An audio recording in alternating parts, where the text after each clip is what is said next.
인사 올리겠습니다. 평안하셨습니까? 네, 평안하셨습니다. 함께 로마서 8장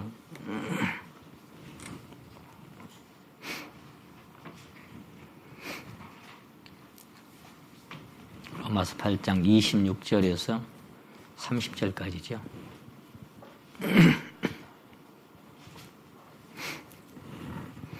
로마서 8장 26절에서 30절까지 말씀을 제가 읽겠습니다. 26절입니다. 이와 같이 성령도 우리의 연약함을 도우시나니 우리가 마땅히 빌 바를 알지 못하나 오직 성령이 말할 수 없는 탄식으로 우리를 위하여 친히 간구하시느니라. 마음을 감찰하시는 이가 성령의 생각을 아시나니 이는 성령이 하나님의 뜻대로 성도를 위하여 간구하심이니라. 우리가 알거니와 하나님을 사랑하는 자, 곧 그 뜻대로 부르심을 입은 자들에게는 모든 것이 합력하여 선을 이루느니라. 하나님이 미리 아신 자들로 또한 그 아들의 형상을 본받게 하기 위하여 미리 정하셨으니 이는 그로 많은 형제 중에서 맏아들이 되게 하려 하심이니라. 또 미리 정하신 그들을 또한 부르시고 부르신 그들을 또한 의롭다 하시고 의롭다 하신 그들을 또한 영화롭게 하셨느니라. 아멘. 오늘 이 각본대로 9번째 말씀을 드리게 되었습니다.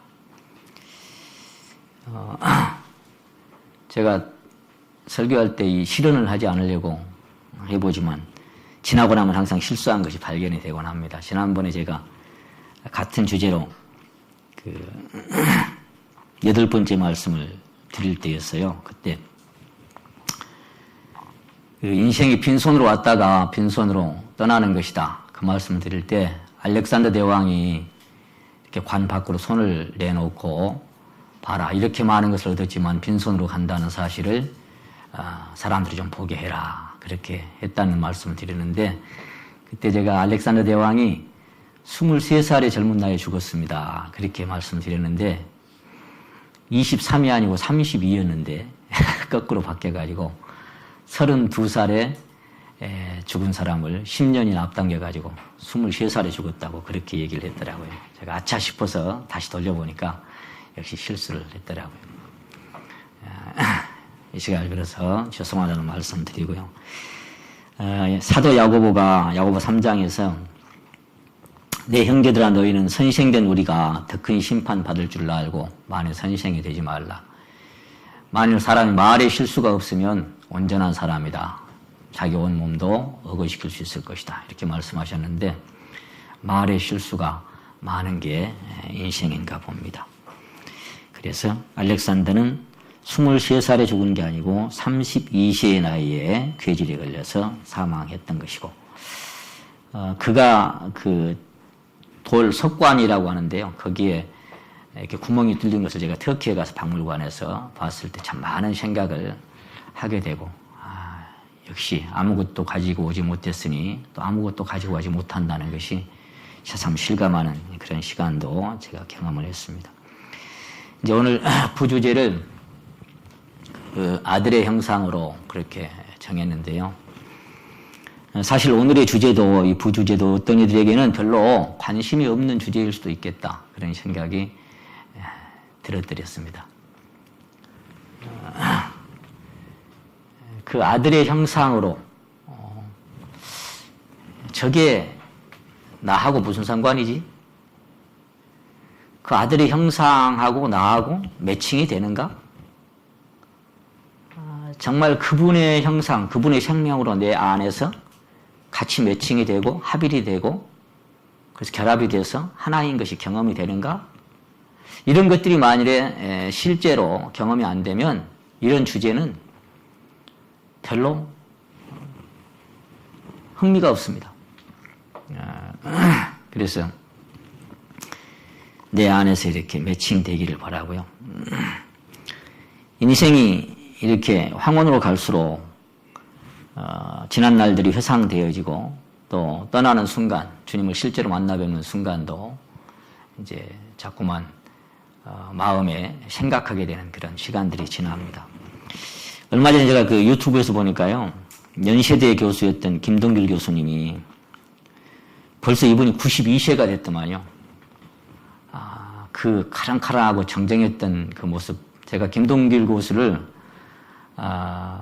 그 사람이 이제 기독교인이지만 심령에 거듭난 것은 제가 확인이 안 됐습니다만 어쨌거나 그 사람이 아주 정확한 정로를 많이 이렇게 얘기하고 해서 그 사람의 이렇게 자취를 가만히 살펴보는 그런 시간들을 가졌는데 요즘 보니까 이제 92세 돼가지고 새롭게 유튜브를 시작을 해가지고 나오는데 거기서 그 양반이 그 박목월의 이별의 시, 그 다음에 함석헌 씨의 그 시를 극찬을 막 했더라고요.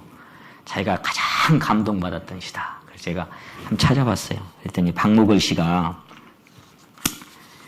그 자기 부인을 놔놓고 사랑하는 여인과 이렇게 미로를 즐기다가 그러다가 이제 어느 순간 이제 이러면 안 되겠다 싶어서 이별을 하는 순간이 왔는데 그 여인을 생각하면서 지은 시가 이런 시였답니다.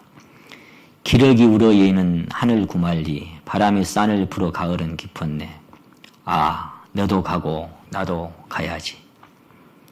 한낮이 끝나면 밤이 오듯이 우리의 사랑도 저물었네. 너도 가고 나도 가야지. 산촌에 눈이 쌓인 어느 날 밤에 촛불을 밝혀두고 홀로 울리라. 너도 가고 나도 가야지. 아마 이제 황혼이 되니까 이런 그 글귀가 마음에 이렇게 잔잔히 스며드는 것 같습니다. 그러면서 이제 함석헌 씨는 정말 제가 옛날에 이 함석헌 씨의 글을 청년 때 참 좋아했었습니다. 택시알이라는 그 책에서 제가 청년 때 이분의 그 고든 인생길, 정말 그 유교로 말하면 군자답게 살았던 그런 인생길에 대해서 많이 생각을 하곤 했었는데, 제가 하나를 몰랐을 때입니다만, 근데 이 함석헌 씨의 시를 이런 시가 있다는 걸 제가 몰랐어요. 제가 찾아보니까 제목이 그 사람을 그대는 가졌는가라는 제목이었습니다. 여러분에게도 이런 사람이 있는지 한번 생각해 보시길 바랍니다. 죽음을 앞두고 이제 지은 시 같아요.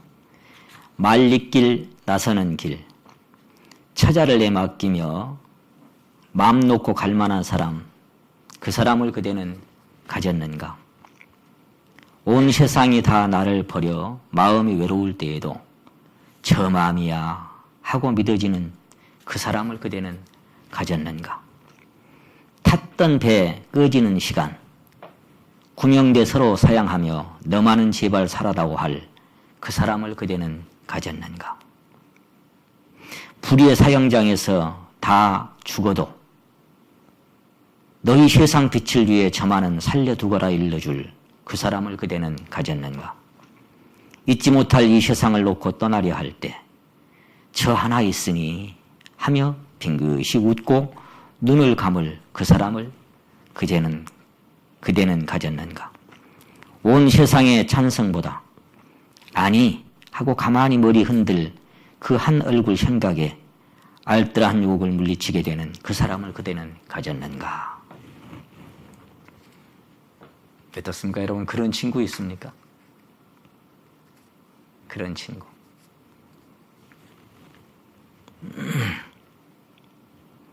탔던 데 꺼지는 시간 구명대 서로 사양하며 너만은 제발 살아다오 할 그런 친구 있습니까? 아무도 내 마음 몰라도 바로 그 마음이야. 나는 이해해. 그런 친구 여러분에게 있습니까? 제가 이 글을 읽다가 덧붙이고 싶은 마음이 있더라고요. 이것만 갖고는 안 돼요. 이 세상에서는 이런 친구 아무리 있어봤자 지나내나 죽으면 끝이요. 제가 이렇게 덧붙여서 몇몇 분들 성도님들에게 또 전도하려고 하는 사람에게 제가 이 글을 보냈습니다. 이 시를 먼저 쓰고 그 다음에 제가 이 시에 덧붙이고 싶은 질문이 있습니다 해놓고 잠시 몸을 나그네 여정 끝내고 떠나는 그날 고생 많았구나 위로하시며 눈물 닦아주실 그런 친구를 그대는 가졌는가. 이렇게 덧붙여서 몇 분들에게 보냈어요. 근데 어떤 성도님이 이렇게 답이 왔더라고요. 그런 친구를 만났고 가졌음에 감사드립니다. 제가 이렇게 썼습니다. 답을. 아멘. 그런 친구 한 분 가졌으니 이 땅에 온 목적을 이룬 사람이요. 그런 친구 한 분 가졌으니 이 땅에서 가장 행운하여 그런 친구 한 분 가졌으니 이 땅에서 가장 행복한 사람입니다. 그런 친구 한 분 가졌으니 오늘 이 순간 이 세상 뒤로 하고 떠날지라도 미련 없는 사람입니다. 이렇게 제가 답을 썼습니다. 아멘이 되신가요? 오늘 떠날지라도 그 좋은 친구 가졌으니 미련 없이 행복합니다. 라고 떠날 수 있는 그런 친구. 아멘 되시나요? 노멘입니까? 근데 제가 이제 그 체육관에서 만나가지고 전도하려고 한 그 세무사 그분에게 제가 이 똑같은 글을 보냈어요. 요즘도 종종 연락이 옵니다. 근데 그분은 이 글에다가 답을 뭐라고 딱 썼는가 하니까 딱 3글자가 왔어요. 글쎄요. 캐션. 글쎄요. 하고 딱 끝났어요. 왜? 그 친구를 아직 못 만났거든요. 그런 친구를 아직 만난 적이 없거든요. 떠나는 길이 준비가 되지 않은 사람. 그래서 제가 기도하겠습니다. 여전히 기도하고 있습니다. 그렇게 또 답을 보내기도 했습니다.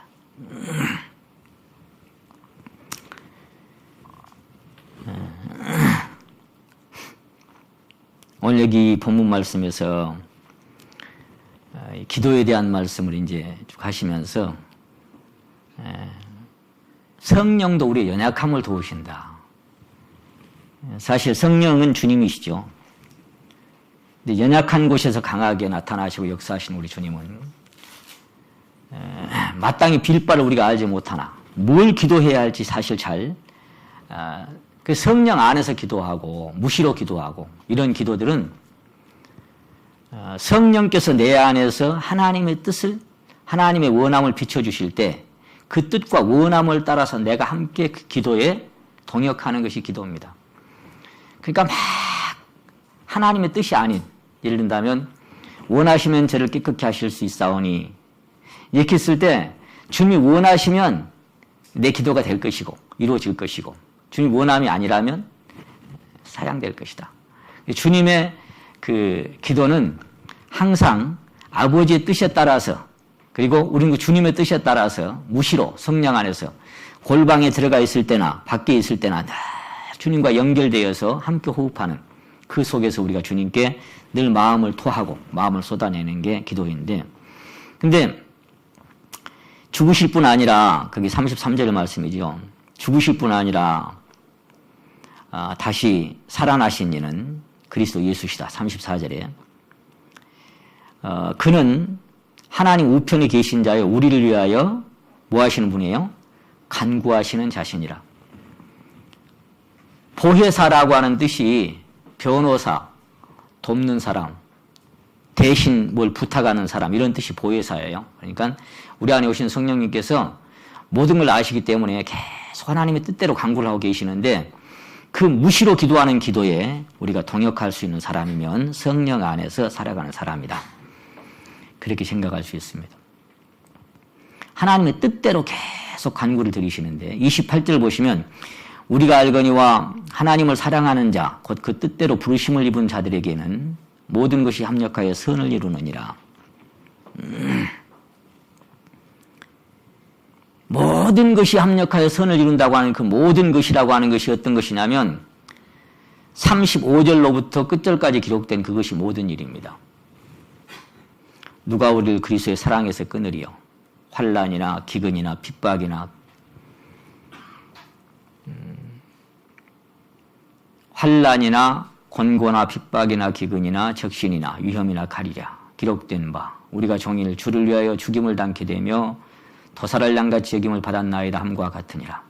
그러나 이 모든 일에 그 모든 일이 아까 28절에서 나와 있는 모든 것이 합력하여라고 하는 이 뜻입니다. 이 모든 일에 우리를 사랑하시는 이로 말미암아 우리가 넉넉히 이기느니라. 내가 확신하노니 사망이나 생명이나 천사들이나 권세자들이나 현재일이나 장래일이나 능력이나 높음이나 깊음이나 다른 아무 피조물이라도 우리 주 그리스도 예수 안에 있는 하나님의 사랑에서 끊을 수 없으리라. 아멘. 자, 이 우리를 사랑하시는 하나님의 사랑에서 28절에 보니까 어떤 사람이냐면 여기가 우리가 알거니와 하나님을 어쩐 자예요? 사랑하는 자. 하나님을 사랑하는 자. 이 사람 맞습니까? 여기 말씀하신 이 사람이 내 자신이 맞습니까? 하나님을 사랑하는 자. 그런 사람은 이 다른 버전에 보면 그래요. 모든 일이 서로 작용하여 좋은 결과를 이룬다는 것을 우리는 압니다. 어떤 일을 만나도 좋은 결과로 하나님이 이루어 가실 것을 나는 믿고 산다. 다른 버전에는 모든 일이 유익한 것임을 우리는 알고 있습니다.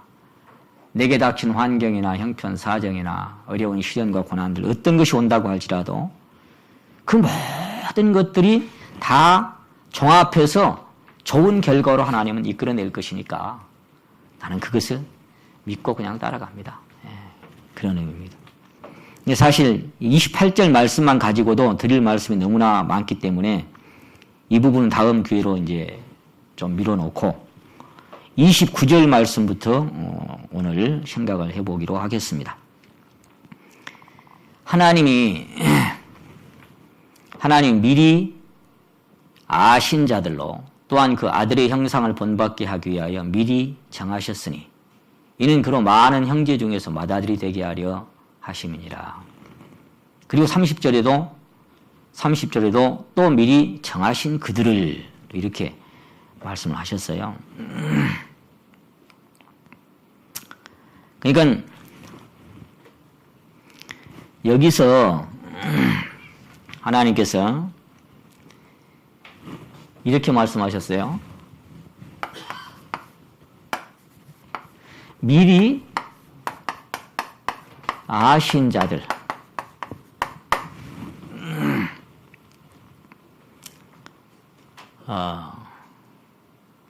또 미리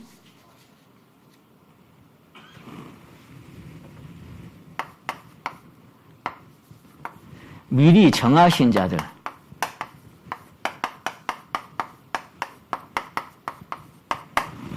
이렇게 이제 표현을 하셨습니다. 이게 다른 버전에 보면은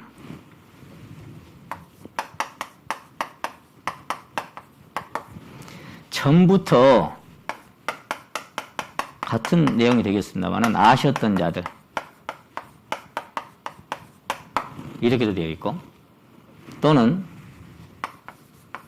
미리 선택된 자들 미리 선택하신 자들 이렇게 표현이 되어 있어요. 지난번 제가 말씀드릴 때 시편 139편을 이제 본문으로 해서 말씀드릴 때 하나님께서 우리를 언제부터 아셨는가 라는 부분을 많이 생각해 봤습니다. 언제부터 아셨다고요? 어머니 뱃속에서부터 그리고 창세 전부터 영원 전부터 나를 아신다. 그리고 내가 태어나기 전부터 태어나서 살아가는 하루도 되기 전에 주의 책에 다 기록이 되어 있고 일거수일투족 내 인생 마쳐지는 끝날까지 또 영원까지 하나님이 다 알고 계신다고 그랬습니다.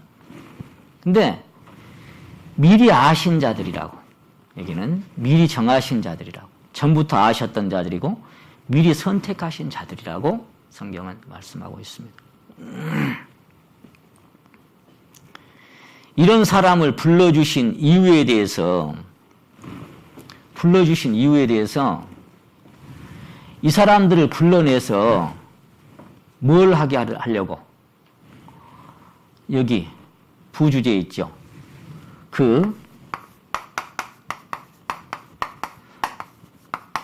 아들의 형상으로 만드시려고.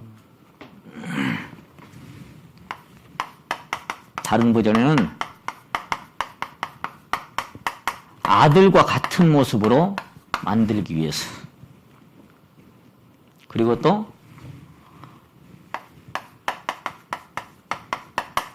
아들의 형상을 닮게 하기 위해서.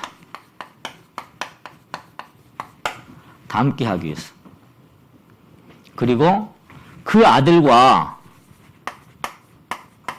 동일한 형상으로, 동일한 모습으로. 자, 같은 내용입니다. 아들의 형상, 아들과 같은 모습으로 아들의 형상을 담게 하고 동일한 모습을 갖추게 하기 위해서 이렇게 되어 있어요. 그러니까 우리를 하나님께서 이렇게 미리 택하시고 우리를 택정하신 이유가 우리를 그리스도 안으로 불러들여서 그리스도와 동일한 모습으로 우리를 만드시려고. 이런 모습으로. 이게 지금 이 말씀의 핵심이에요. 그러려고 너희를 내가 미리 정했어. 그 말이에요.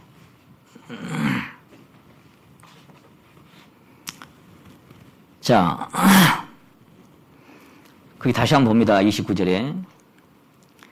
하나님께서 미리 아신 자들로.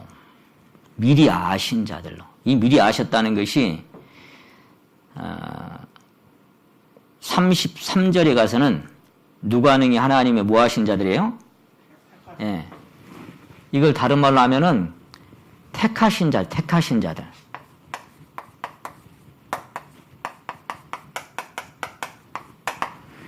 내가 너희를 택했다.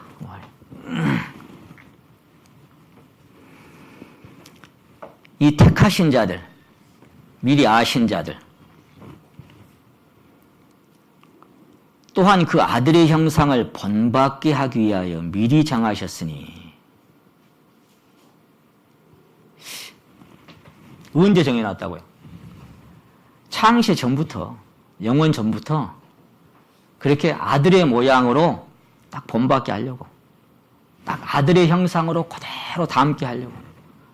자, 이 세상에서는 내면과 삶 속에서, 그리고 이제 빌립보 3장 20절이 이루어지는 날에는 겉모습까지.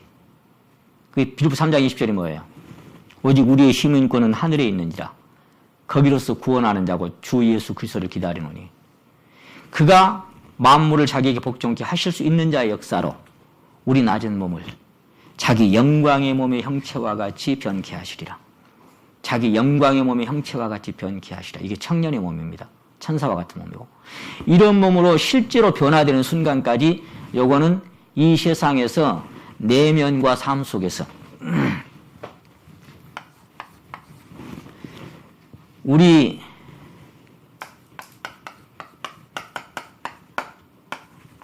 내면에서 이것이 완성돼야 되고, 그리고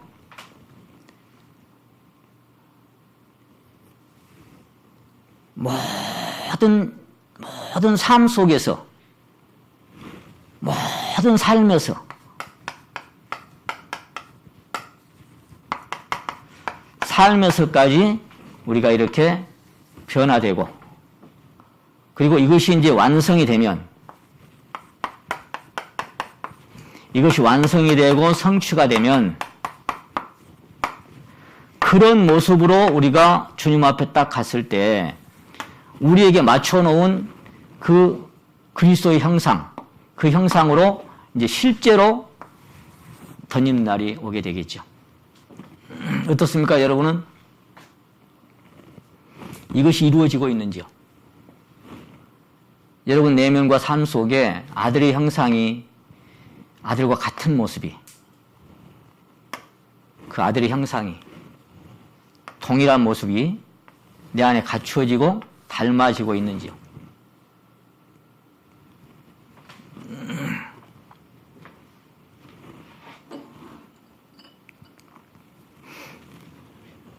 그러려고 미리 정하셨다. 사도 베드로는 베드로전서 1장 2절에서 이렇게 말씀합니다. 하나님의 미리 아심을 따라 택하심을 얻은 자들이라고 되어 있어요. 하나님의 미리 아심을 따라 택하심을 입은 자들, 그게 성도들이다 그 말이에요.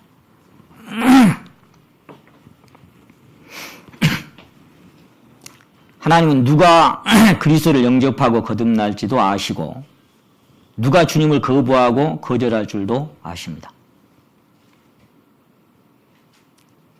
그래서 사도행전 보시면은 사도행전 1장 48절에 이런 말씀이 기록되어 있어요. 영생을 주시기로 작정된 자는 다 믿더라. 영생을 주시기로 작정된 자. 하나님께서 미리 정하시고 작정했다는 거예요. 작정된 자들은 다 믿더라. 욥이가 그러므로 내게 작정하신 것을 이루실 것이다 그랬죠. 하나님이 내게 뭘 작정했는지 몰라도 작정하신 것을 이루실 것이다. 작정하신 것을 그 작정된 자는 다 믿더라 그 말이에요. 그래서 주님은 요한복음 6장 44절에서 아버지께서 이끌지 아니하시면 아무다도 내게 올 수 없다. 그러니까 우리가 거듭나서 구원받은 것이 아버지께서 이끌어 주셨기 때문에 올 수 있었다 그런 얘기예요. 우연이 아니고 아버지의 어떤 뜻 안에 내가 포함되어 있어. 내가 몰랐을 뿐이지. 그래서 아버지께서 이끌지 아니하시면 아무라도 내게 올 수가 없다고 말씀하셨고 6장 65절에는 내 아버지께서 오게 하여 주지 아니하시면 누구든지 내게 올 수 없다라고 말씀하셨습니다. 아무도 누구든지 하나님께서 이끌어주지 않으면 올 수 없어. 그러니까 수많은 사람들이 보리떡 먹고 물고기 먹으려고 왔다가 영생의 말씀하니까 다 떠나갔죠. 그리고 일주일로 남았잖아요. 그때 너희도 갈래? 그랬잖아요. 영생의 말씀이 계심에. 근데 뭐예요? 그 다 떠나간 사람. 그 사람 뭐예요? 오게 하지 아니한 사람들이에요. 왜 그래요? 그들 중심을 알아 하나님이. 뭐 땜시 좀 사투리입니다만 뭐 땜시 하나님을 찾고 있는지를 하나님은 알아. 그 때문에 다 떠나가. 여러분 뭐 때문에 주님을 따르고 있습니까? 여러분 심령 안에 정말 주님을 사랑하는 아까 이 28절에 기록된 말씀처럼 하나님을 사랑하는 마음이 여러분 안에 있습니다. 우리 복음성가 중에 난 예수가 좋다고 난 예수가 좋다고 이런 마음이 있습니까? 이 세상 어떤 것도 좋은 게 별로 없어. 난 예수가 좋아. 주를 사랑한다던 베드로 고백처럼 난 예수를 사랑한다고 그 자백이 여러분 안에 정말 있습니까? 예수님만 생각하면 가슴이 뛰어. 너희가 보지 못하였으나 믿고 말할 수 없는 영광스러운 즐거움으로 기뻐하는 기쁨이 내 안에 있어요. 지난번 제가 말씀드린 것처럼 예수님을 믿고 그분을 따른다는 것은 그냥 이론적인 문자 해석으로 이 문자를 해석하는 그런 수준으로 그냥 냉랭하는 그런 심령이 아닙니다. 그런 심령이면 무슨 심령이 새롭게 되고 마음이 새롭게 되고 뭐 새롭게 된 게 뭔 소용이 있어요. 그냥 문자 따라가지. 그런 게 아니에요. 성령께서 오셨으면 성령이 하시는 일의 첫 번째가 뭐이 디도서였어요. 한번 따라 하십니다. 오직 성령으로 새롭게 하셨나니. 예. 성령이 하시는 일이 그거예요. 밋밋한 마음에 성령께서 임하시면 새롭게 되는 거예요. 그 새롭게 되는 걸 간증할 수 있어야 돼. 그냥 문자가 아니고 지적인 동의가 아니고 진짜 새롭게 돼야 돼. 아까 찬양을 드렸어요. 나 이제 주님의 새 생명 얻은 몸 옛것은 지나고 새 사람이로다. 그 생명 내 마음에 강같이 흐르고 그 사랑 내게서 해같이 빛난다. 영생을 읽으며가 아니고 영생을 맛보며 주 안에 살리라. 영생을 해석하며가 아니고 영생을 이해하며가 아니고 영생을 맛보며. 그 사랑 내게서 해같이 빛납니까? 살아계신 하나님의 영인데 그냥 문자로? 그런 게 아닙니다. 성령은 새롭게 하시는 분이에요. 밋밋한 마음에 그분의 성령이 임하시면 마음이 새로워집니다.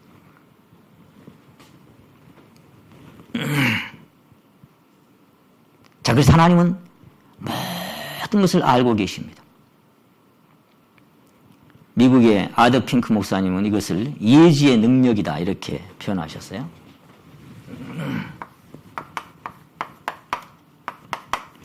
예지의 능력이다.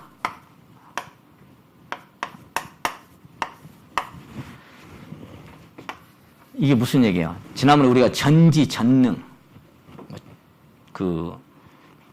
지존무상 이런 단어들을 생각해 봤잖아요. 그러니까 예지의 능력, 모든 것을 아시는 것이 하나님의 능력이란 말이죠. 그래서 미리 다 아셔. 전부 다 아셔.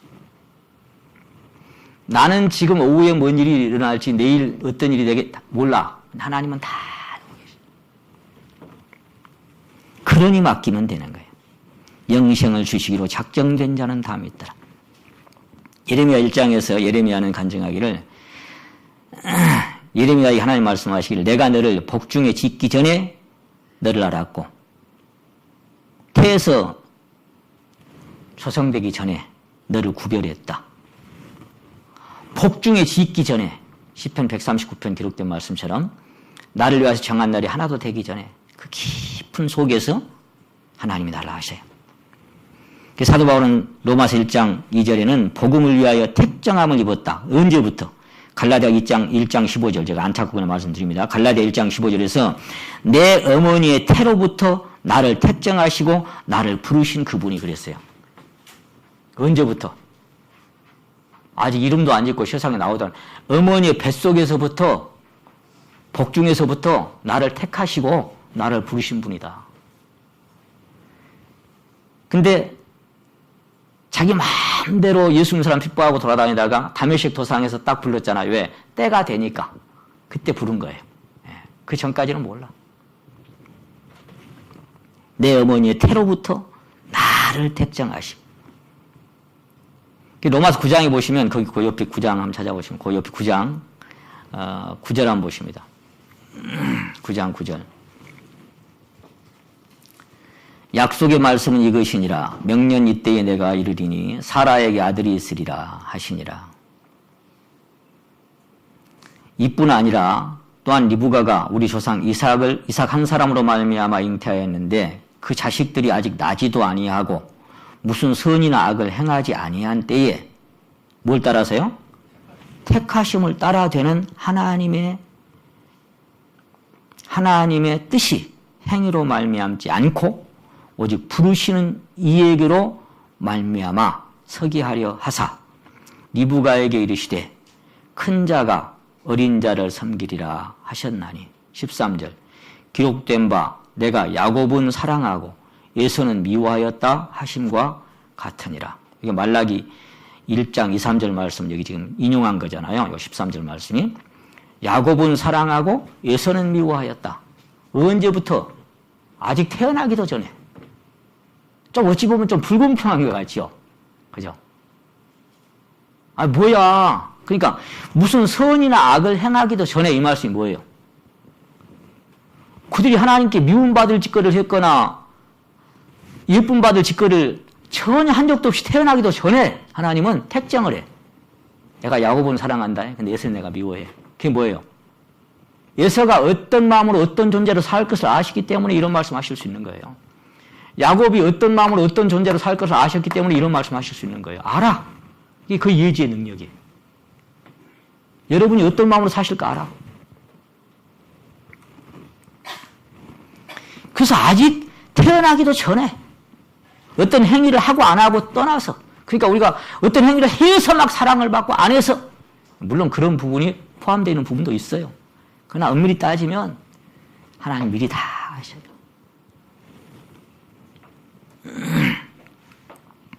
복중에 짓기 전에 아직 나지도 아니하고 무슨 선이나 악을 행하기도 전에 야곱은 사랑하였고 에서는 미워하였다. 그래서 에베소 1장에 보시면 거기 적으시고 한번 찾아보십니다. 에베소 1장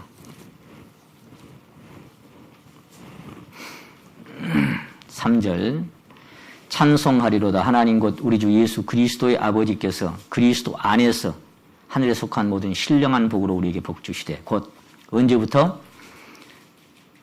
에베소 1장 4절입니다. 1장 4절 곧 이제 4절 곧 언제부터? 창세 전에 그리스도 안에서 우리를 택하사 우리로 사랑 안에서 그 앞에 거룩하고 흠이 없게 하시려고 그 기쁘신 뜻대로 우리를 어떻게 했어요? 예정하사 예수 그리스도로 말미암아 자기 아들들이 되게 하셨으니 이는 그의 사랑하시는 자 안에서 우리에게 거저 주시는 것이다.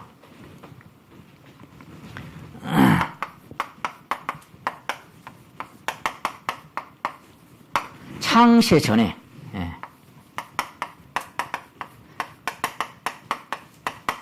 영세 전부터 영원 전부터 그리스도 안에서 우리를 택하신 거예요.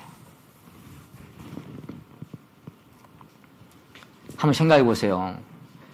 하나님의 영원한 플랜 속에 그 영원한 계획 속에 내가 있다는 거 믿습니까? 별로 감동이 없어. 대통령이 이 나라 국정을 운영하는데 너를 내가 동역자로 삼겠다.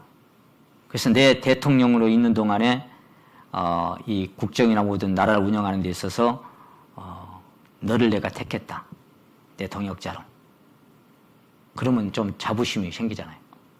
근데 하나님께서 창세 전부터 영원 전부터 나를 택했어요. 하나님의 동역자로. 그 아들의 형상을 본받기 위해서 영원히 그분과 함께 동거동락하는 그런 사람으로 나를 택정하셨어요. 그리스도 안에서 11절 봅니다. 11절 모든 일을 그 마음의 원대로 역사하신 이의 뜻을 따라 우리가 뭘 입었어요? 11절 에베소 1장 11절 같이 한번 읽겠습니다. 11절 시작 모든 일을 그 마음의 원대로 역사하시는 자의 뜻을 따라 우리가 예정을 입어 그 안에 기업이 되었으니. 근데 이 뜻이 어떤 뜻인가 하니까 아까 그 위에 1장 5절 한번 보세요. 그 뭔 뜻? 이게 우리를 택하시고 작정하신 것이 예정하신 것이 기쁘신 뜻이래. 기쁘신 뜻. 내가 참 너를 택한 게 내가 기쁘다. 너 때문에 내가 기쁘다. 그 기쁘신 뜻대로. 그 마음의 원대로. 그래서 다른 사람 많이 택할 수 있지만 나를 택했어. 그 마음의 원대로. 마음의 작정대로. 마음의 소원대로. 그러니까 하나님의 작정 속에 하나님의 원함 속에 내가 있다는 거예요. 이게 얼마나 놀라운 얘기입니까?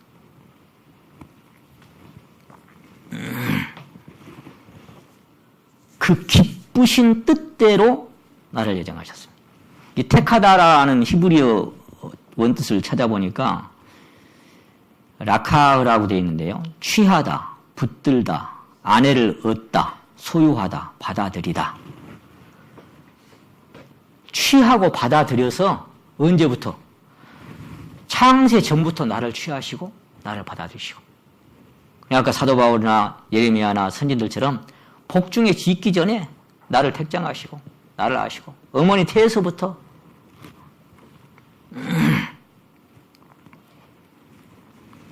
우리가 하나님을 택한 것 같지만 하나님께서 그리스도 안에서 우리를 택하시고 우리를 부르셨습니다. 그러니까 이 택정은 이제 창시 전부터 했는데 그런 우리를 아까 사도 바울처럼 말해요. 사도 바울처럼 이 택하신 사실을 이제 이루시려고 이 때가 되니까 이 때에 우리를 부르셨어요. 그 때가 되니까 나를 부르신 거예요.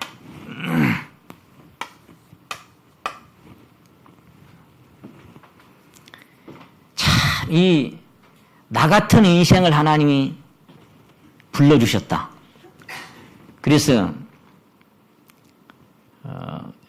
요한복음 15장 16절에는 너희가 나를 택한 것이 아니요 제자들에게 하신 말씀이죠. 우리도 막 같은 원리예요. 내가 너희를 택하여 세웠나니. 마태복음 22장 14절 청함을 받은 자는 많되 택함을 입은 자는 적으니라. 청함을 받은 자는 많되 청함은 몇 사람 청했을까요? 만약에 누구는 청하고 누구는 안 청하면 진짜 불공평한 분이죠. 근데 디모데전서 2장 4절에서 디모데전서 2장 4절에서 하나님은 모든 사람이 구원을 받으며 진리를 아는 데 이르기를 원하시느니라. 모든 사람. 다 초청했죠. 다. 근데 택하심을 입은 자는 적으니라 이 말이 뭔 말이에요? 다 초청했지만 마음이 하나님 두기를 싫어하고 배척하고 떠나갈 거 하나님 알아. 그러니까 그 가운데 선택된 사람은 소수예요. 좁은 문이고 적은 물이고 적은 물이요. 두려워 말라. 하나님이 그 나라를 너에게 주시기를 기뻐하셨느니라. 적은 물. 그 중에서 또 하나님의 뜻에 부합되게 합당하게 이런 모습이 된 사람들은 또 더 적겠죠.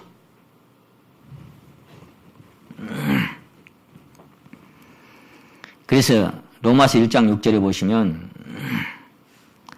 너희도 그들 중에 있어 함 따라 하십니다. 예수 그리스도의 것으로 부르심을 입은 자라. 자, 뭘 입은 자예요? 부르심을 입은 자다.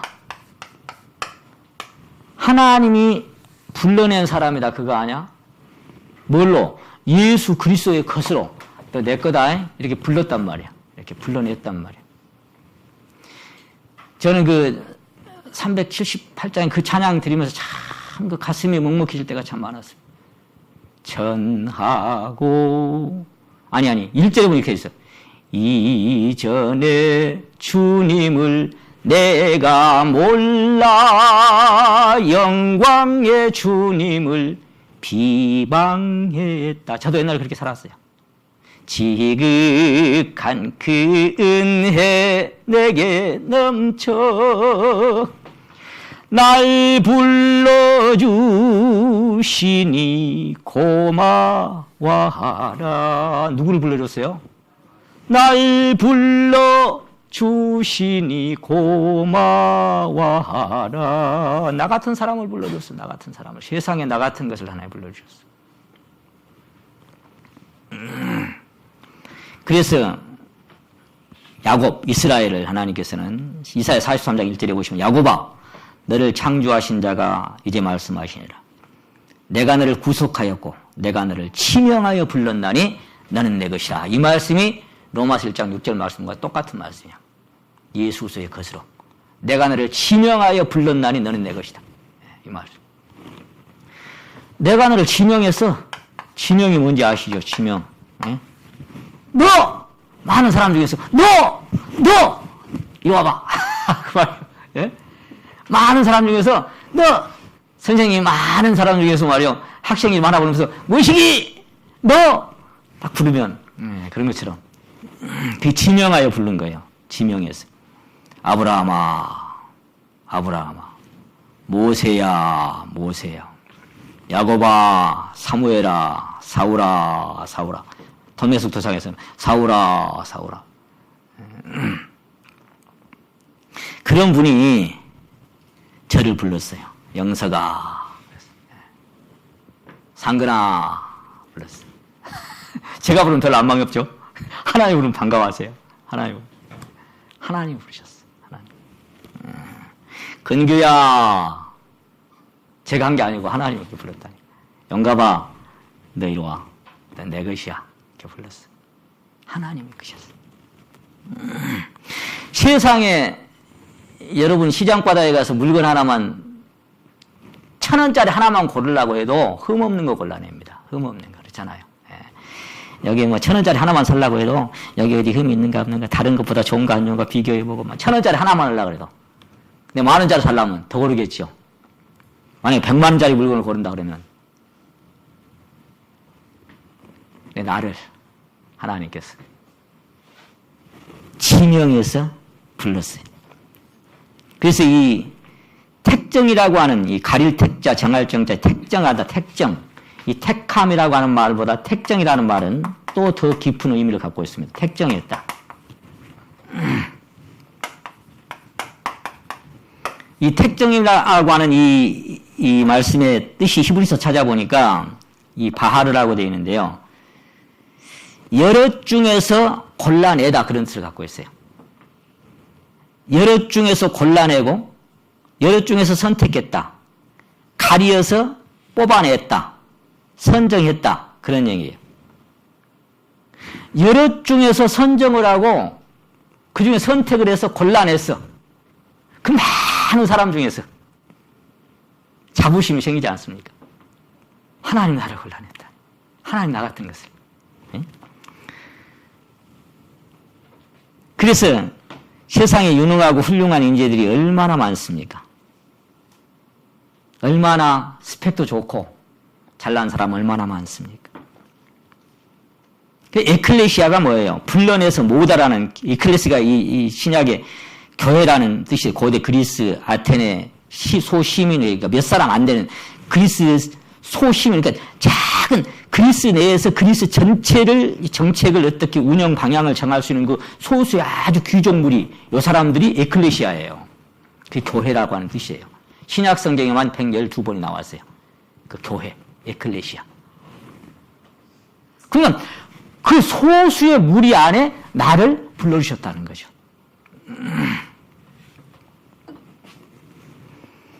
신명기 7장 7절에는 너희는 하나님의 성민이라 하나님께서 지상 만민 중에서 너희를 기뻐하시고 너희를 택하심은 너희가 다른 민족보다 수요가 많은 연고가 아니라 너희는 모든 민족 중에 가장 적음이라 그랬어. 하나님이 불러낸 세계 인구의 1%도 안 되죠. 유대민족, 이스라엘 민족, 아브라함의 후예. 이제 영적으로는 뭐예요? 표면적 유대인이 유대인이 아니고 이면적 유대인이 유대인이다. 이 사람들은 지금 또 우리에게 아침에도 우리가 이제 문정자면 그런 말씀하셨죠. 옛날에는 구약을 읽을 때 이스라엘 민족이 전부 다 이스라엘만 해당된 줄 알았어요. 근데 알고 보니까 전부 우리한테 하신 말씀이더만요. 아멘, 그렇습니다. 그렇게 보셔야 됩니다라고 제가 잠깐 말씀을 나눴습니다. 지상 만민 중에서 미국도 있고 소련도 있고 그렇잖아. 영국도 있고 막 잘난 나라 얼마나 많아. 지상 만민 중에서 너희를 택하시고 너희를 기뻐하신 것은 너희가 뭐 잘나서가 아니야. 그래서 수요가 많은 연고도 아니고 너희는 모든 민족 중에 가장 적은 요거 불러서 세상 중앙의 땅에 딱 심어갖고 전 세계 그 나라를 통해서 하나님을 알려래. 에클레시아가 그런 무리인 거예요. 에클레시아. 전하고 무능한 나에게도 귀중한 직분을 맡기셨다. 그네 고맙고 고마워라. 이 생명 바쳐서 충성하리. 이런 마음이 있습니까? 천하고 무능한 나 같은 것을 이 생명 바쳐서 주님, 생명이 10개라도 모자라지.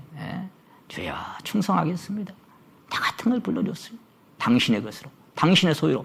당신이 불러주셨으니까 당신이 책임지실 거 아니에요. 예?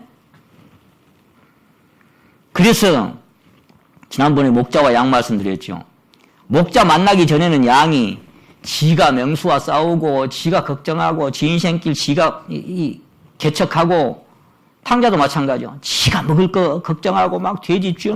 근데 뭐 아버지 만나고 목자 만나면 그 근심 걱정 다 끝난 거 아니에요? 끝났어. 주야 살든지 죽든지 뜻대로 하십시오. 예. 이게 하나님이 불러주신 사람들의 행복 아니에요. 예. 그래서 아무것도 염려하지 마라. 걱정하지 마. 예. 무엇을 먹을까? 무엇을 입을까? 뭐 할까? 걱정하지 마. 내가 세상을 이겼다. 평강을 누려. 평안하뇨? 평강할지어다. 지금 자꾸 그렇게 말씀하시죠. 근데 계속 내가 움켜쥐고 살아. 그런 분 안 계실 줄은 믿습니다만. 그래서 고린도전서 1장을 찾아봅니다. 고린도전서 1장 여기 보시고 26절 고린도전서 1장 26절 형제들아 너희를 뭘 보라고요? 예, 아까 불러냈다 그랬잖아요. 불러내는데 네가 한번 가만히 옆에 사람들 쳐다봐봐 그 말이에요. 그 당시나 지금이나 부르심을 보라. 육체를 따라 지혜 있는 자가 많지 아니하며 뭐 스펙 좋은 사람은 별로 없어. 왜 우리 교회는 서울대 교수가 없어요? 우리 교회는 그런 사람이 없어.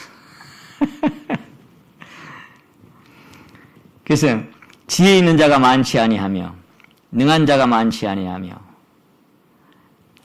능한 자가 이 말이 권력 있는 자가 그 말입니다. 문벌 좋은 자가 문벌이라는 것은 이제 집안 내력. 우리 집안이 정승 집안이야. 뭐 이런 사람이 별로 없다 이 말이죠. 많지 아니하도다. 그러나 27절 하나님께서 세상에 누구를요? 미련한 것들을 어쨌어요? 예, 택했다는 말씀이 지금 3번이나 나와 있죠. 부르셨다는 말씀이 있고 부르시고 택했다고 자꾸 말씀하시는데 뭘 택했단 말이요? 미련한 것들을 택했어. 미련한 것들을. 아이고 이 미련한 곰퉁이. 이런 사람을 하나님이 택해. 이런 사람을 하나님이 지명해서 불러. 지혜 있는 자를 부끄럽게 하려 하시고 세상에 약한 것들을 택하사 강한 것들을 부끄럽게 하려 하시며 하나님께서 세상에 누구를요? 천한 것들과 멸시 갖는 것들과 없는 것들을 택하사 자꾸 택했다고 돼 있죠. 택했다고. 이 말씀을 읽을 때 여러분 심령에서 나는 천한 자가 아닌데 나는 멸시받은 자도 아닌데 나는 문벌 좋은 자고 나는 스펙도 좋고 나는 잘나는데 이런 마음이 있습니까? 항상 제 간증이 무비보셋의 간증이 죽은 개 같은 나를 돌아봐 주시나이까. 주야 이 종이 무엇이간데 죽은 개 같은 나를 돌아봐 주시나이까. 천한 것들과 멸시받는 것들과 없는 것들을 택하사 있는 것들을 피하려 하시나니 이는 아무 육체라도 하나님 앞에서 자랑하지 못하게 하려 하심이라. 너희는 하나님께로부터 나서 그리스도 예수 안에 있고 예수는 하나님께로부터 나와서 우리에게 지혜와 의로움과 거룩함과 구속함이 되셨으니 그러니까 뭐예요? 우리에게는 지혜도 의로움도 거룩함도 없었는데 그런 사람 불러서 이제 지혜와 의로움과 거룩함이 주님이 되어주셨다 그런 얘기. 자랑하는 자는 주 안에서 자랑해. 자랑할 것이 없어. 넌 뭐 잘나서 하나님 부른 줄 아냐? 그러니 바닥을 치고 거기서 살아. 거기서 자꾸 올라오려고 고개 내밀지 마. 그 말이야. 바닥에서 살아 그냥. 주님도 뭐라 그랬어요? 야, 누가 너희 잔치집에 초청하거든 제일 말석에 가서 앉아라. 말석에 가서. 아마 이스라엘의 잔치 자리는 제일 높은 분, 뭐 신분이 좀 괜찮은 사람, 그 다음에 이렇게 좌석이 정해져 있는 것 같죠. 그런데 거기 초청을 받았거든. 상좌 택함. 바리새인들 맨날 저기들이 초청받으면 제일 위에 자리에 가서 딱 앉았잖아요. 저것들 봐. 저렇게 하지 마라. 저렇게 하지 마. 저렇게 하지 말고 너희는 초청받거든 제일 끝자리에 가서 앉아요. 그래서 어떤 사람은 교회 제일 뒷자리에 앉는다고 그래. 그게 끝자리 아니에요. 그게 아니고 마음이 내 마음이 진짜 항상 어떤 사람보다 낮은 자리에 내가 있냐. 어떤 사람보다 내가 정말 아무것도 아닌 사람으로 여겨지냐 그 말이에요.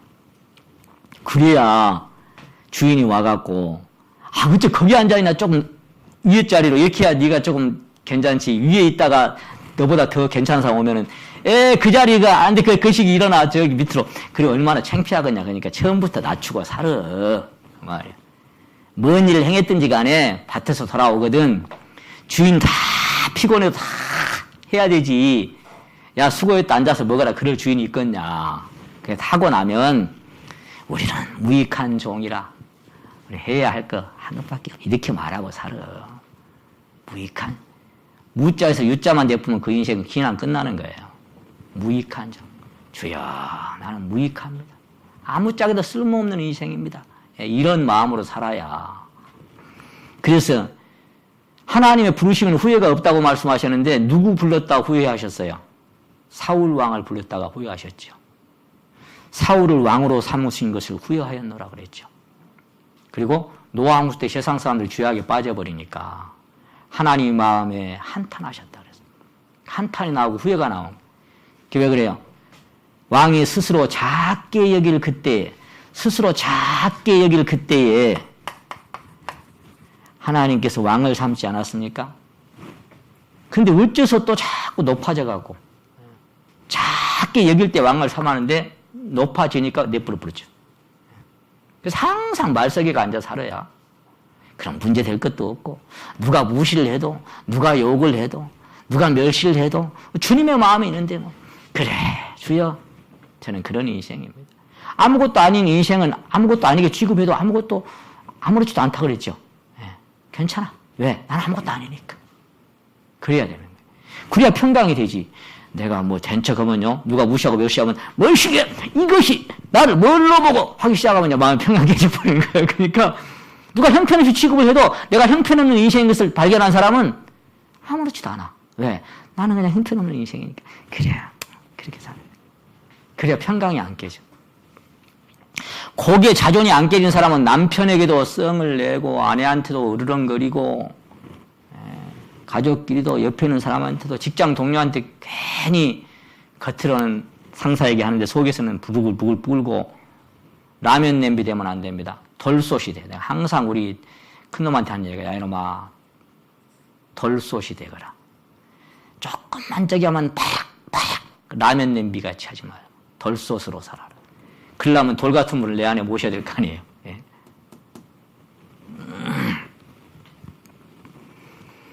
그래서 세상에 가난하고 천하고 멸시받은 나 같은 것들을 하나님이 택해 주셨습니다.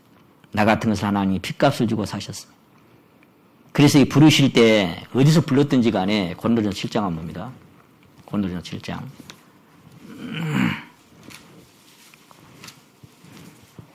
어떤 상태에서 불렀든지 간에 19절 말씀 너희 몸은 6장 19절 너희 몸은 너희가 하나님께로부터 받은 바 너희 가운데 계신 성령의 지원인 줄 알지 못하느냐 너희는 너희의 것이 아니라 값으로 산 것이 되었으니 그런즉 너희 몸으로 하나님께 영광을 돌리라. 값을 주고 샀어요. 사도행전 20장 보면 핏값 주고 사신 에클레시아 교회 마지막 한 방울의 핏값까지 다 흘려가지고 나를 사셨어. 그래서 7장 20절 보세요. 각 사람이 7장 20절 각 사람이 뭘 받았어요? 부르심을 받은 그 부르심에 그대로 지내라. 무슨 얘기예요? 내가 회사원으로 학생으로 무슨 가정주부로 아니면 뭔 신분으로 부름을 받았든지 간에 그 자리에서 충성하고 살아. 나 이제 주님 만났으니까 직장 그만둬 이렇게 하지 마라 이 말이에요. 근데 혹시 그 직장이 주님 섬기기에 방해가 되면 자유할 수 있거든 자유해라. 또 그렇게 얘기했어. 가장 우선순위가 뭐예요? 주님께 우선순위를 드리라 그 말이에요. 그 21절. 네가 종으로 있을 때 부르심을 받았느냐? 염려하지 말라. 그러나 자유할 수 있거든 차라리 사용하라. 주 안에서 부르심을 받은 자는 종이라도 주께 속한 자유자요. 또 이와 같이 자유자로 있을 때 부르심을 받은 자는 그리스도의 종이니라. 너희는 값으로 사신 것이니 사람들의 종이 되지 말라. 형제들아 각각 부르심을 받은 그대로 하나님과 함께 거하라. 아멘. 사람들의 종이 되지 말라 이 말을 또 잘못 해석하면 안 됩니다.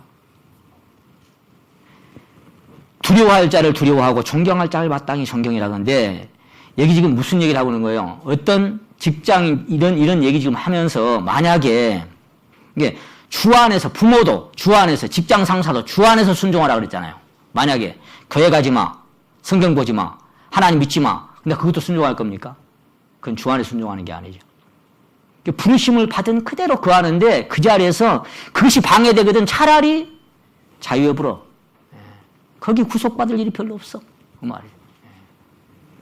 가장 우선순위를 최고 높은 사명관께 내 인생을 딱 의지하고 맡기고 그분을 따라 사는 삶을 살아라. 그 말이에요. 더 높은 분이 안 계시니까. 그래서 하나님께서 미리 아신 자들을, 미리 정하신 자들을, 창세전에 그리스도 안에서 예정하시고 택하신 자들을, 그 뜻대로 부르심을 입은 자들, 하나님의 사랑과 그리스도의 숭고한 희생으로 십자가에서 마지막 한 방울의 피까지 쏟으시고 그 피값으로 사시고 불러주신 사람들. 그래서 땅에 있는 성도는 존귀한 자니. 자, 아까 세상에 천하고 멸시받고 미천하고 아무것도 미련하고 그런 자들이었잖아요. 근데 뭐예요 이제? 땅에 있는 성도는 존귀한 자니. 신분이 완전히 바뀌어버린 거예요. 왜? 하나님께서 핏값 주고 사셔서 하나님의 자녀가 된 순간부터 이 사람은 이전 것은 지나갔으니 보라 새 것이 되었으니까 완전히 새로운 신분으로 존귀한 사람으로 바꿔진 겁니다. 자, 그래서 미리 아시고 미리 정하시고 선택하시고 택정하시고 불러주신 본질적인 이유 뭐예요? 아들의 형상을 본받게 하기 위해서. 그 동일한 모습으로 담게 하기 위해서. 그 동일한 그리스도의 형상을 이루기 위해서. 자, 이것이 창세 전부터 우리를 향하신 하나님의 플랜이고 작정하신 뜻이고 기뻐하시는 뜻이고 그분의 원함이고 그분의 바람이고 그분의 소망이고 그분의 갈망이고 언제부터? 창세 전부터 나를 그렇게 되기를 원하고 나를 불러주신 거예요. 그래서 이것이 창세 전부터 그렇게 불러주신 것이 우리를 향하신 하나님의 뜻이 이것이라면 이제 어찌해야 돼요? 뜻이 하늘에서 이룬 것 같이 땅에서도 이루어져야 뭐 하나님이 기뻐하실 거 아니에요. 그렇잖아요. 뜻이 하늘에서 이룬 것 같이 땅에서도 이루어져야 하나님의 목적이 이루어지고 갈망이 이루어져서 야, 내가 기쁘게 택했던 그들이 내 뜻을 이뤘구나. 내 뜻이 너희 속에서 이루어졌구나. 그래서 기뻐하실 거 아니에요. 근데 유대민족은 실컷 거룩한 목적을 가지고 불러냈는데 뭐예요? 40년 동안 다람쥐 쳇바퀴 돌듯이 헛된 삶만 살다가 하나님 탄식하게 하고 슬프게 했던 것처럼 지금도 그런 사람들이 있어요. 지금도. 이 뜻이 안 이루어지면 시간 낭비하는 거예요. 지난번은 뭘로 비유해서 말씀드렸어요? 창세 전부터 만세 전부터 거룩한 신부를 예비하시고 작정하셨다고 그랬죠. 나의 완전한 자는 너 하나뿐이로구나. 이것도 뭐예요? 하늘에서 뜻이 이룬 것 같이 그 몸된 교회가 뭐예요? 점도 없고 흠도 없고 책망받을 것도 없이 거룩한 자로 예비됐을 때 뜻이 하늘에서 이룬 것 같이 땅에서도 이루어질 거 아니에요. 하나님 그렇게 작정하시고 뜻을 정했는데 땅에서 안 이루어져 버리면 그건 뭐예요 이제? 그래서 거룩했던 거예요. 그분이 내가 거룩하니 너희도 거룩하라는 당연한 거니까.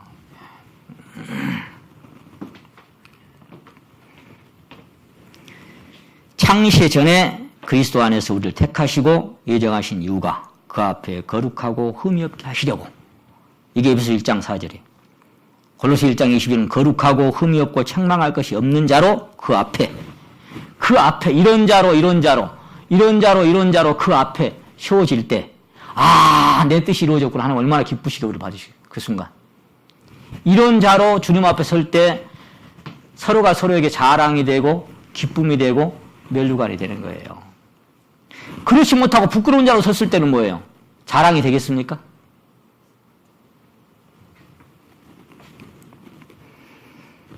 그래서 온전한 사람을 이루어 그리스도의 장성한 분량이 충만한 데까지, 그리스도의 장성한 분량이 충만한 데까지, 이분의 그리스도의 장성한 생명의 충만까지 내 심령과 삶 속에서 이루어질 때,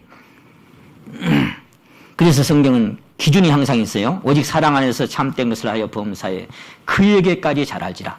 신앙이 성장하고 장성하는데 목표가 뭐예요? 여기까지, 항상 여기까지 자라라. 그래야 우리를 불러주신 뜻이 우리에게 완성되는 것을 우리가 경험하고 살아간다는 것. 이것이 창세전부터 우리를 택하시고 불러내신 본질적인 이유입니다. 그러니까 아까 로마서 8장 다시 한번 봅니다. 여기 뭐라고 표현하신 부분이 있냐면은 8장 29절 8장 29절 하나님이 미리 아신 자들로 또한 그 아들의 형상을 본받게 하기 위하여 미리 정하셨으니 이는 그는 그리스도지요. 그로 많은 형제 중에서 뭐 되게 하려고요? 맏아들이 되게. 자, 왜 여기가 맏아들.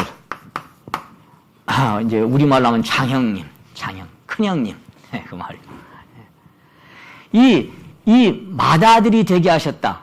그 맏아들, 그 큰아들, 하나님이 찾으신 것은 이 세상에 누구의 형상도, 누구의 모습도 없어요. 교황의 모습도, 신부들 모습도, 어떤 목사나 장로의 모습도 이 세상에 없습니다. 누구도 없습니다. 우리의 맏형, 딱 우리가 본받.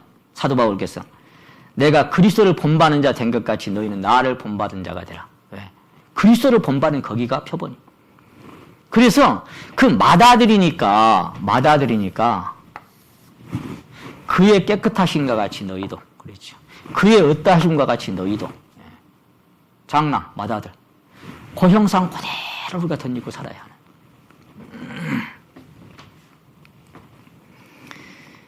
자, 그래서 우리 맏형이신 우리 주님의 형상을 본받기 위해서는 그리스도의 생명을 우리 영 안에 소유할 때에만 가능하다는 말씀을 누차 거듭 드렸습니다. 이렇게 되기 위해서는 그분의 생명이 내 안에 그대로 들어와야 임플란테이션 돼야 겉으로 닮으려고 해갖고는 안 되고 속에서부터 그 생명이 와야 된다 이 말. 그래서 우리 안에 성령을 주신 겁니다. 하나님께서 자기의 생명을 우리 맏형이신 그리스도 안에 나눠주신 것처럼 우리에게도 나눠주셨죠. 요한복음 5장 26절이 그거예요. 아버지께서 자기 속에 생명이 있음 같이 아들에게도 생명을 주어 그 속에 있게 하셨고. 자, 이 맏아들 안에 있는 이 생명이 누구의 생명이에요? 이 생명이 하나님의 생명인데 이 하나님의 생명이 맏아들 안에 나눠졌고 우리에게도 나눠져 있다 이 말이에요. 맏아들이니까 동생들 태어나면 어째요? 다 아버지 엄마 유전자 갖고 태어나잖아요. 동생들이 아무리 많아도 아버지 어머니 유전자 갖고 태어나는 거예요. 그런 것처럼 우리도 혈통으로나 육정으로나 사람의 뜻으로 나는 것이 아니요 오직 하나님의 뜻으로 난 자들, 태어난 자들, 거듭난 자들. 그래서 born again 한 자들이 뭐예요? 전부 다 이 새로운 DNA를 가지고 이것이 새로운 거예요. 이전 것은 지나갔어요. 그래서 이 생명을 로마서 8장 그 9절에는 하나님의 영 8장 9절에서 그리스도의 영 그렇게 표현했는데 8장 15절에서는 양자의 영 그렇게 표현했죠. 이 양자의 영이 뭘까요? 양자의 영. 그 8장 15절에 보세요. 너희가 다시 무서워하는 종의 영을 받지 아니하였고 양자의 영을 받았으므로 아바가 뭐예요? 아바가 아람어로 아버지 그런 뜻이에요. 신약성경에 3번이 기록되어 있는데 마가복음 14장 36절에 예수님께서 하나님을 가리켜서 아바 아버지요 할 수 있거든요. 이 잔을 이때 아바를 불렀어요. 그리고 갈라디아 4장 6절에 너희가 아들인 거로 하나님이 그 아들의 영을 우리 마음 가운데 보내서 아바 아버지라 부르짖게 하셨느니라. 여기서 아바가 한번 나오고 그 다음에 여기 지금 8장 15절에서 아바가 한번 나옵니다. 아버지 그 말이 아바 아버지라 부르짖느니라. 성령이 친히 우리 영으로 더불어 우리가 하나님의 자녀인 것을 증거하시나니. 그러니까 내 안에 그분의 생명의 성령이 오시지 않았으면 아바, 아버지 부를 수 있는 자격도 없어. 아들의 영, 양자의 영, 하나님의 영, 그리스도의 영, 이 진리의 영, 생명의 영, 주는 영이시니 그 영이 내 안에 오셨을 때 비로소 그 영으로 인하여 아바, 아버지라 부르짖게 되고 그 영을 따라 살아갈 수 있는 자격이 생겨지고 그 영으로 몸의 행실 죽일 수 있는 능력도 경험하고 사는 거예요. 그 영이 실상이 안 되면 그런 것들 전혀 경험 못하고 살아가요. 그 신앙 그냥 이론으로 전락하고 말지. 그 아들의 영이 그리스도 자신이고 생명의 성령님이십니다. 그래서 빌립보서 1장 19절에는 예수 그리스도의 성령의 도우심으로 그랬죠. 연약함을 도우신다 그랬는데 내가 내 힘으로 깨끗하게 살 수 있고 거룩하게 살 수 없고 내 신앙 내가 지킬 수가 없고 나는 유혹 이길 수 없으니까 거룩한 영이 깨끗한 영이 내 안에 오셔서 나를 도우시는 거잖아요. 그래서 주는 영이시니 주의 영이 계신 곳에만 자유함이 있고 복음을 전하러 가려고 하는데 사도행전 16장 7절에는 예수의 영이 허락지 아니하시느니라. 예수의 영이 누구예요? 바로 그리스도 자신이요. 또 성령이 아시아에서 복음을 전하지 못하게 하는 거로. 그러니까 하나님 뜻대로 내가 내 생각에는 막 이랬으면 좋겠고 저랬으면 좋겠는데 하나님께서 뭐예요? 성령이 아시아에서 그 성령이 뒤에 나오는 건 뭐라고 표현되는 거 아니까 예수의 영이다 이렇게 돼 있어요. 그 성령이 예수의 영이고 주는 영이시니 바로 주님이신 거예요. 믿음으로 그리스도께서 너희 마음에 계시게 하옵시고. 그래서 성령이 아시아에서 그래서 저 보니까 먼 곳 한 사람 불러. 그 빌립보로 배 타고 갔죠. 하나님이 그 뜻을 이루시는 거예요. 언제 에티오피아 재무장관 4시가 예루살렘에 와서 1년에 한 번씩 기도하고 마차 타고 돌아가는데 그 높은 사람들 지기가. 근데 사정이 8장에 나와 있죠. 빌립도로. 야, 그 예루살렘에 가는 그 가사로 내려가는 길에 그 광야까지 한번 가봐라. 가봐. 거기 뭐예요? 왜 광야에 내가 갑자기 왜 가요? 가봐. 그 한 사람 있어요. 가보니까 마차 타고. 성령 이사야서 읽고 있어. 읽는 것을 깨닫느냐? 지도하는 사람이었으니 내가 어찌 깨달을 수 있느냐? 이제 좀 올라와. 뭐 성경에서 아는 것 같은데 말해봐. 뭔 말이야? 이게 뭔 말이야? 도살장으로 끌려가는 어린 양과 털가루 잠잠한 양같이 이게 누구 하는 얘기요? 뭐 도살장이 끌려가 양이 뭐 어디로 끌려가? 아 이게 바로 이사야 53장인데 그리스도를 얘기하는 거예요. 그리스도가 십자가에 어떻게 죽을 것을 바로 당신을 위해서 죽으셨어요. 복음을 깨달아버렸어. 그 뭐예요? 언제 거기에 빌립 보내달라고 기도한 적이 있어요? 하나님이 아셔. 다 아셔. 전심으로 날 찾고 찾으면 찾고 있는 자가 누군지 온 땅을 두루감찰하사 자기를 향하는 자에게 능력을 그랬죠. 얼마나 내가 주님을 향하고 있는지는 주님이 다 보고 계셔. 하나님이 아셔. 그런데 그렇게 보내서 생각지도 못한 사람에게 생명이 들어올 수도 있고 또 아시아에서 복음을 전하려고 성령이 아시아에서 복음을 또 못 전하기도 하고 그건 뭐예요? 주의 영이 예수의 영이 허락지 않아. 이제 그만해. 그만 전해. 하나님이 하시는 거예요. 영생을 주기로 작정된 자는 다 믿더라. 강팍하게 아시면요. 강팍한 자들을 위해서는 기도도 하지 말라고 했어요. 예레미야에서. 그들 다시는 기도도 하지 마. 모세와 사무엘이 내 앞에 와서 기도한다고 하잖아. 그 기도 안 들어. 나 돌이키게 염증이 났어. 아이고 기도하지 마. 안 들어야. 금식할지라도는 안 들어. 왜? 하나님 작정했으면 끝나는 거예요. 하나님의 뜻을 이루어 가시는 거예요. 자기 속에 계신 그리스도의 영이 그랬어요. 사도 베드로가 자기 속에 계신 그리스도의 영이 모든 선지들 속에 우리 속에 성도의 내면 깊은 곳에 임마누엘 되신 그리스도의 생명이 바로 그분이십니다. 그래서 이건 어디를 지금 얘기하는 거예요? 아까 내가 말씀드렸죠, 제가. 자, 갈라디아 4장 19절이 그거예요. 너희 이게 지금 뭔 얘기하고 있는 거예요? 너희 속에 그리스도의 형상이 이루기까지 내가 너를 해산하는 수고를 한다. 그 말이에요. 아이고, 아무리 말해도 못 알아듣네. 막 여자분들이 제일 힘들 때가 해산 수고잖아요. 그런 수고를 내가 또 한다. 왜? 구원은 받았는데 너희 속에 내면에 그 형상을 찾을 수가 없어. 근데 그 형상이 이루어지기까지 내가 수고를 하고 또 한다. 이게 뭐예요? 골로새 1장 마지막 부분이에요.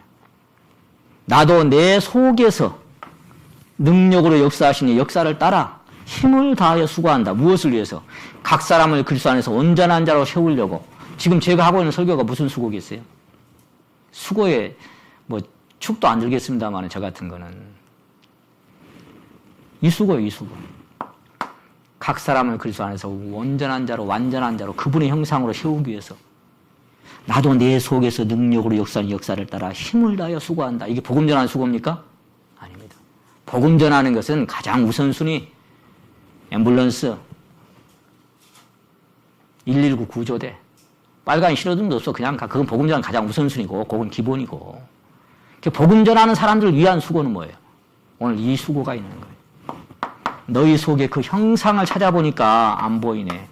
그 형상이 있으면 간증을 들어보면 말할 게 그것밖에 없을 텐데 계속 주님밖에 말할 게 없을 텐데 간증 들어보면 본질은 딱 빠져버리고 엉뚱한 거 쭉 얘기하다가 많은 사람들 많아. 깝깝하지요. 답답하지.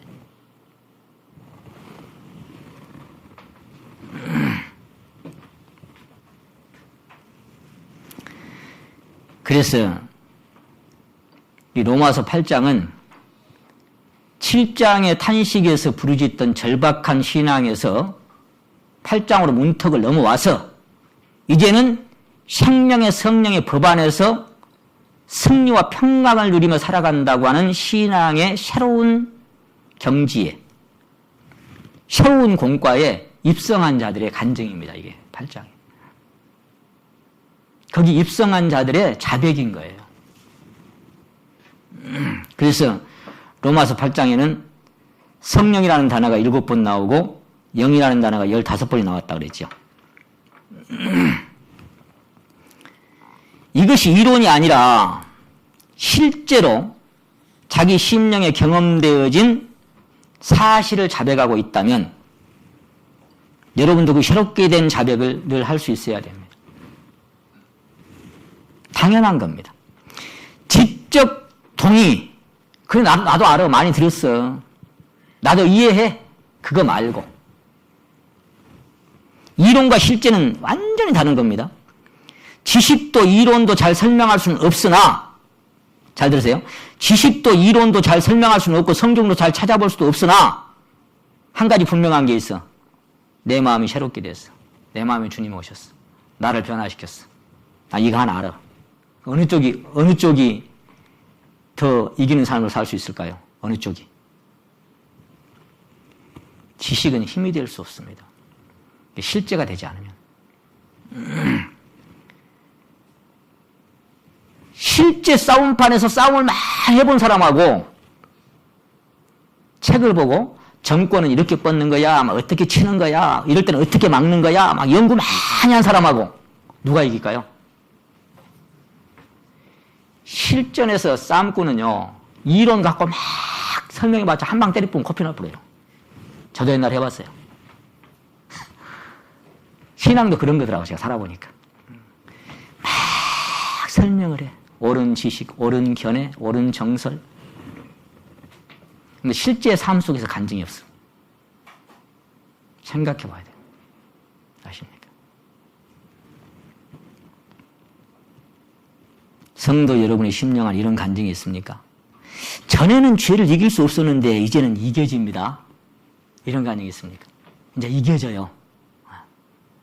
자, 전에는 정욕과 유혹에 포로돼서 끌려다녔는데 이제는 해방되고 자유를 누립니다. 안 끌려가요. 주님께 뿌리를 내렸어. 전에는 지배당했는데 이제는 지배하고 삽니다. 내가. 이게 뭐요? 생명 안에서 왕노릇하게 하려 합니다. 왕은 뭐예요? 왕은 지배하고 다스리는 거예요. 포로돼 끌려다니는 것이 왕이 아니고 생명 안에서 왕노릇.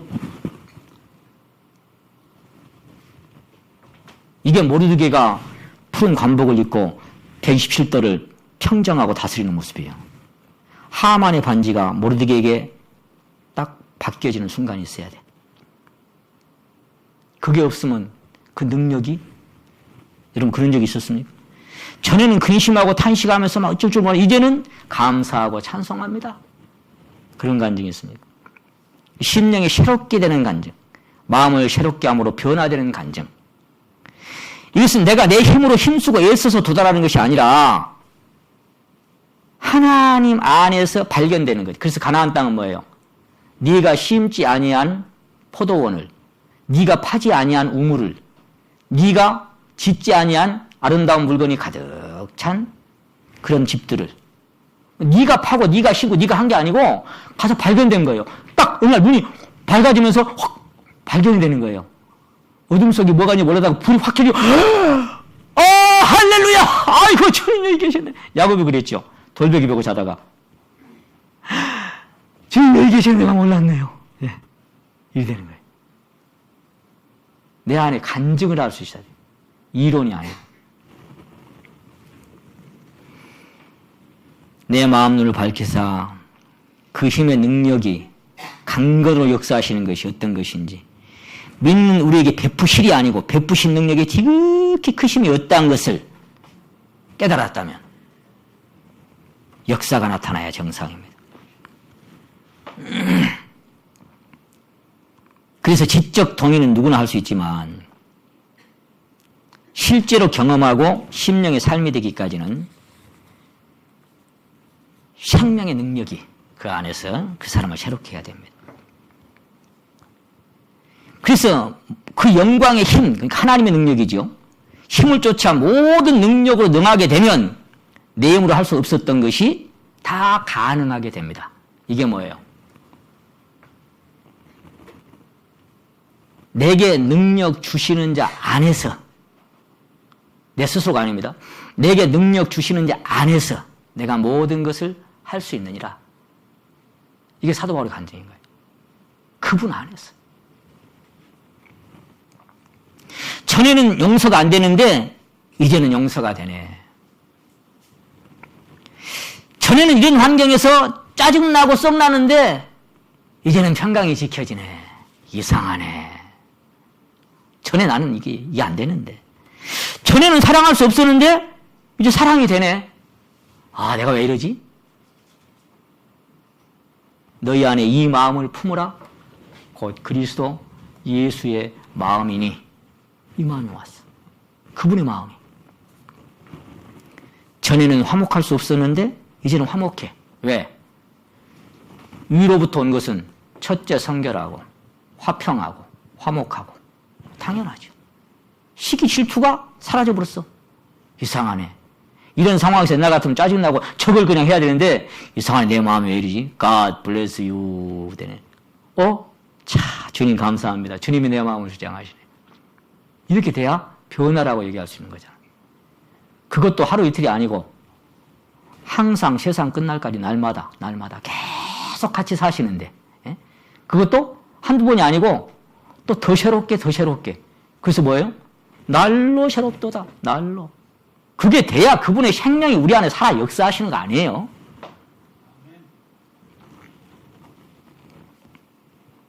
전에는 겸손할 수 없었는데 이제는 내가 보여. 내 꼬라지가 하나님의 빛 앞에 살아가니까 누구를 봐도 존경이 나오고 나보다 낫게 여겨. 세상을 이기고 죄가 이겨지고 사단의 권세가 이겨지고 유혹이 이겨지고. 전에는 참을 수 없었는데 이제 참아지네. 성령의 7가지 열매가 9가지 열매가 열려집니다. 시험과 고난과 환난이 오면 막 어쩔 줄 몰랐는데 이제는 나 어느 곳에 있든지 내 마음이 평안해. 악한 죄 파도가 많아도 평안해. 이게 경험입니다. 주님을 사랑한다고 그 사랑에 감동된 일이 없었는데 이제는 주님만 생각하면 가슴이 먹먹해. 말할 수 없는 영광스러운 즐거움이 내 심령 안에 주님으로 인하여 즐거워져. 정력도 성격도 본성도 이겨지고 형편도 환경도 이겨집니다. 질병도 죽음도 이겨집니다. 그런 일들이 없다는 게 아닙니다. 오해하지 마십시오. 없다는 게 아닙니다. 사방으로 우겨쌈을 당하고 답답한 일이 여전히 있고 이런저런 시련과 고난이 있는데 주님으로 인하여 평강이 누려져. 어쩌다 한두 번이 아니라 로마서 8장 그 마지막 부분 봅니다. 뽀도 없이 이긴 것이 아니라 로마서 8장 37절 그러나 이 모든 일에 우리를 사랑하시는 이로 말미암아 우리가 어떻게 이긴다고요? 넉넉히 이기느니라. 시골 사투리로 뻗없이 한두 번이 아니고 고린도후서 2장에서 뭐예요? 항상 우리를 그리스도 안에서 이기게 하시는 하나님을 찬양하노라. 항상 이기고 넉넉히 이기는데 여기 다른 버전은 이기고도 남습니다. 이렇게 돼 있다 그랬죠. 거뜬히 이깁니다. 이렇게 돼 있어요. 뽀없이가 아니고 거뜬히 이겨져. 상황도 변하고 인생도 변합니다. 근데 왜 그래요? 어제나 오늘이나 영원토록 주님은 변함이 없으니까. 동일하시니까. 그래서 그분에게 뿌리를 내리고 그 생명이 배어들면 그 생명으로 인하여 속된 말로 초랑방정을 떨어버리는 신앙이 아니고 어제나 오늘이나 영원토록 교회 안에서나 밖에서나 직장에 가건 집에 있건 학교를 가건 산에를 가건 바다를 가건 어디에 가든 그분 안에 뿌리 내리고 사는 사람의 삶은 그분으로 인하여 넉넉히 거뜬히 이기는 삶을 살 수 있을 줄로 믿습니다. 이런 자로 만들어 놓으시려고 창세 전에 영세 전에 뜻을 정하셨어요. 그리고 우리를 불렀어요. 그리고 우리 불러내서 이제 이렇게 누리게 하신 거예요. 우리 안에 역사하시는 주님께 감사드립니다. 기도드립시다.